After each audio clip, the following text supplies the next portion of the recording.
शिव पार्वती के विवाह का आरंभ। हिमालय के द्वारा शिव के गोत्र के विषय में प्रश्न होने पर नारद जी के द्वारा उत्तर। हिमालय का कन्यादान करके शिव को दहेज देना तथा शिवा का अभिषेक। ब्रह्मा जी कहते हैं, नारद, इसी समय वहां गर्गाचार्य से प्रेरित हो मैना सहित हिमवान ने कन्यादान का कार्य आरंभ किया। उस समय वस्त्र आभूषण से विभूषित महाभागा मैना सोने का कलश लिए पति हिमवान के दाहिने भाग में बैठी। तत्पश्चात पुरोहित सहित हर्ष से भरे हुए शैलराज ने पाद्य आदि के द्वारा वर का पूजन करके वस्त्र, चंदन और आभूषणों के द्वारा उनका वरण किया। इसके बाद हिमाचल ने ब्राह्मणों से कहा, आप लोग तिथि आदि के कीर्तन पूर्वक कन्यादान के संकल्प वाक्य का प्रयोग बोलें। उसके लिए अवसर आ गया है। वे सब दुष्श्रेष्ठ काल के ज्ञाता थे। अतः तथास्तु कहकर वे बड़ी प्रसन्नता के साथ तिथि आदि का कीर्तन करने लगे। तदनंतर सुंदर लीला करने वाले महेश्वर शंभु के द्वारा मन ही मन प्रेरित हो हिमाचल ने प्रसन्नता पूर्वक हंसकर उनसे कहा, शंभु, आप अपने गोत्र का परिचय दें। प्रबल, कुल, नाम, वेद और शाखा का प्रतिपादन करें। अब अधिक समय न बिताएं। हिमाचल की बात सुनकर भगवान शंकर सम्मुख होकर भी विमुख हो गए। असूचनीय होकर भी तत्काल सोचनीय अवस्था में पड़ गए। उस समय श्रेष्ठ देवताओं, मुनियों, गंधर्वों, यक्षों और सिद्धों ने देखा कि भगवान शिव के मुख से कोई उत्तर नहीं निकल रहा है। नारद, यह देख तुम हंसने लगे और महेश्वर का मन ही मन स्मरण करके गिरिराज से यूं बोले।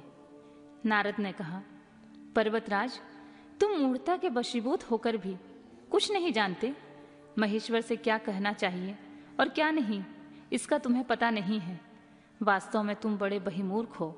तुमने इस समय साक्षात हर से उनका गोत्र पूछा है और उसे बताने के लिए उन्हें प्रेरित किया है।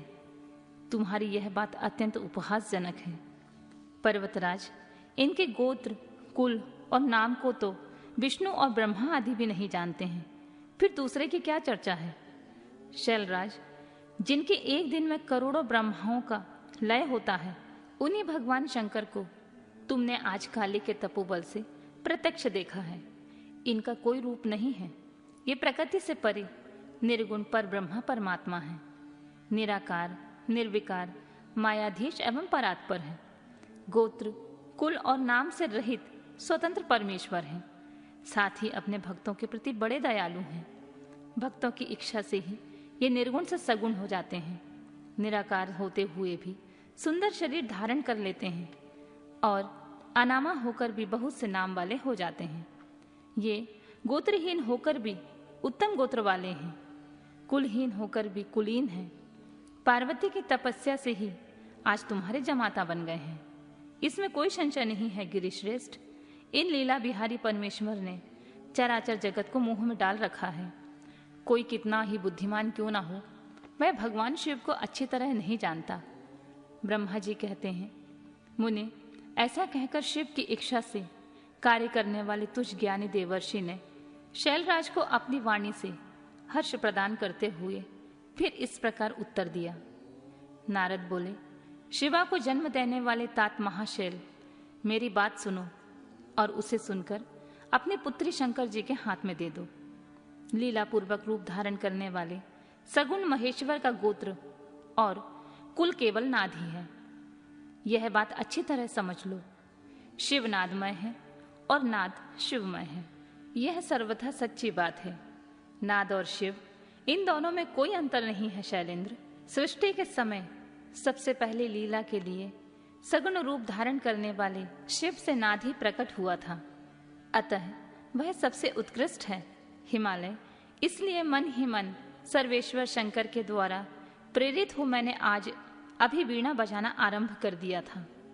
ब्रह्मा जी कहते हैं, मुने, तुम्हारी यह बात सुनकर गिरिराज हिमालय को संतोष प्राप्त हुआ और उनका मन का सारा विस्मय जाता रहा। तदनंतर श्री विष्णु आदि देवता तथा मुनि सब के सब विस्मय रहित हो नारद को साधुवाद देने लगे। महेश्वर की गंभीरता जानकर सभी विद्वान आश्चर्यचकित हो बड़ी प्रसन्नता के साथ परस्पर बोले, अहो, जिनकी आज्ञा से इस विशाल जगत का प्राकट्य हुआ है, जो परात्पर आत्मबोध स्वरूप स्वतंत्र लीला करने वाले तथा उत्तम भाव से जानने योग्य हैं, उन त्रिलोकनाथ भगवान शंभु का आज हम लोगों ने भली भांति दर्शन किया है।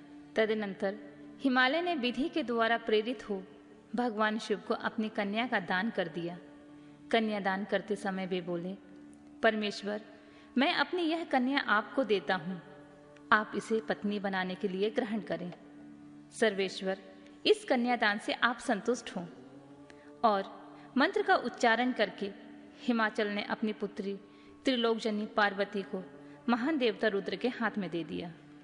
इस प्रकार शिवा का हाथ शिव के हाथ में रखकर शैलराज मन ही मन बड़े प्रसन्न हुए। उस समय वे अपने मनोरथ के महासागर को पार कर गए थे। परमेश्वर महादेव ने प्रसन्न होकर वेद मंत्र के उच्चारण पूर्वक गिरजा के कर कमल को शीघ्र ही अपने हाथ में ले लिया। मुने लोकाचार के पालन की आवश्यकता को दिखाते हुए उन भगवान शंकर ने पृथ्वी का स्पर्श करके काम संबंधी मंत्र का पाठ किया। उस समय वहां सब ओर से महान आनंददायक महोत्सव होने लगा। पृथ्वी पर, अंतरिक्ष में तथा स्वर्ग में भी जय जयकार का शब्द गूंजने लगा। सब लोग अत्यंत हर्ष से भरकर साधुवाद देने और नमस्कार करने लगे। गंधर्वगण प्रेम पूर्वक गाने लगे और अप्सराएं नृत्य करने लगी। हिमाचल के नगर के लोग भी अपने मन ही मन परम आनंद का अनुभव करने लगे। उस समय महान उत्सव के साथ परम मंगल मनाए जाने लगा। मैं, विष्णु, इंद्र, देवगण तथा संपूर्ण मुनि हर्ष से भर गए। हम सबके मुखार बिंद प्रसन्नता से खिल उठे। तदनंतर शैलराज हिमाचल ने भी अत्यंत प्रसन्न हो शिव के लिए कन्यादान की यथोचित सांगता प्रदान की। तत्पश्चात उनके बंधुजनों ने भक्तिपूर्वक शिवा का पूजन करके नाना विधि विधान से भगवान शिव को उत्तम द्रव्य समर्पित किए। हिमालय ने दहेज में अनेक प्रकार के द्रव्य, रत्न, पात्र, 1,00,000 सुसज्जित गायें, 1,00,000 सजे सजाए घोड़े, करोड़ हाथी और उतने ही स्वर्ण जटित रथ आदि वस्तुएं दी। इस प्रकार परमात्मा शिव को विधि पूर्वक अपनी पुत्री कल्याणमयी पार्वती का दान करके हिमालय कृतार्थ हो गए। इसके बाद शैलराज ने यजुर्वेद की मध्यांदिनी शाखा में वर्णित स्तोत्र के द्वारा दोनों हाथ जोड़कर प्रसन्नता पूर्वक उत्तम वाणी में परमेश्वर शिव की स्तुति की।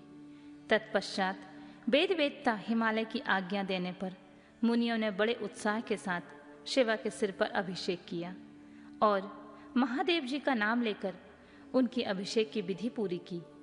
मुनि, उस समय बड़ा आनंददायक महोत्सव हो रहा था।